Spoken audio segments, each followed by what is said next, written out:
Overtake करण्याच्या नादात 11 लोकांनी आपला जीव गमावला। ही घटना आहे ठाणे जिल्ह्यातील कल्याण मुरबाड हायवेवरील, जिथे एका 7 सीटर इको गाडीत 13 लोक प्रवास करत होते।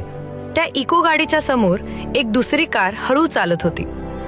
ड्रायव्हरला घाई होती आणि त्याने त्या कारला ओव्हरटेक करायला सुरुवात केली, पण त्याच क्षणी समोरून एक भरधाव ट्रक येताना दिसला।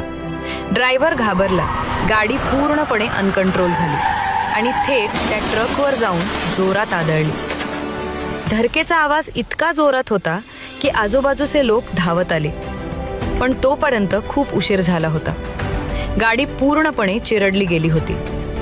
त्या गाडीतले 11 लोक एका क्षणात कायमचे निघून गेले आणि 2 जण अजूनही मृत्यूशी झुंज देत आहेत। गाडी चालवताना काळजीपूर्वक चालवा, कारण तुमची एक चूक तुमच्यासोबत इतरांचंही आयुष्य घेऊन जाऊ शकते। या अपघातात मृत्यू पावलेल्या सर्वांना भावपूर्ण श्रद्धांजली।